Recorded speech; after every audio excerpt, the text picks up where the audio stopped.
Mana fuqarolardan e'tiroz tushyapti. Hozir ham mana kadastr idoralari borib jarima qilyapti ekan. Jarima qanday? Bular bayonnoma tuzadi va sudga taqdim qiladi.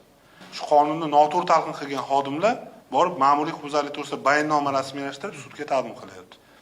Fuqarolardan e'tiroz bo'lyapti. Biz bu huquqni e'tirof qilamiz deb harakat qilsak-ku bizga jarima qo'llanadigan bo'lsa, buni qonun nima kerak bor deyapti. Kodeksda yozib qo'ygan, agar o'zboshimchalik bilan egallab olingan yer uchastkasida yoki o'sha huquqbuzarlik sodir etilganda huquqbuzarlik natijasida yetkazib bartaraf etilganda javobgarlikdan ozod qiladi.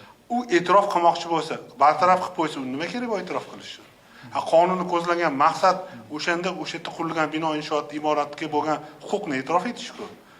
Demak, bu qonunning 31-moddasi amaliyotda mana saylovchilar bilan uchrashuv yakuniga ko'ra ishlamayotganligini ko'ryapmiz. Men aytmoqchimanki, bu qonunni qabul qilishdan ko'zlangan maqsad fuqarolarimizga yengillik va huquqlarni e'tirof etish bo'ladigan bo'lsa, bu masalaga jiddiy e'tibor qaratish kerak.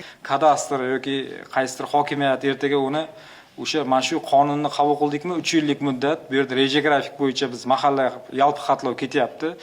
Ushbu ya'ni yalpi xatlovga kirib, vakolatli organlar hammasi xulosasini oq qorasini ayirib bergandan keyin o'sha ma'muriy javobgarligini yoki bo'lmasa o'shani belgilangan tartibda bartaraf etish bo'yicha sudlarga nimasini chorasini ko'rish bo'yicha kiritsin degan mazmunda 28-31-moddani kiritganmiz.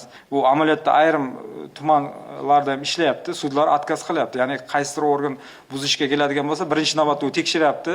Reja grafikka tushib xulosa berganmi, qonun bo'yicha ko'rilganmi, ko'rilmaganmi. Agar reja grafikka tushmagan bo'lsa, uni отказ qilyapti. Sababi 26-yilga reja grafikka tushishi mumkin. O'sha 26-yilda reja grafikka tushib, vakolatli organning xulosasidan keyingina chorani ko'rasan degan mazmunda qonunda 2018 1-mayga qadar bo'lgan, ya'ni 8 ta kategoriyaning eng asosiy kontingenti 2018 1-maygacha qurilgan bo'lishi kerak degan normamiz bor.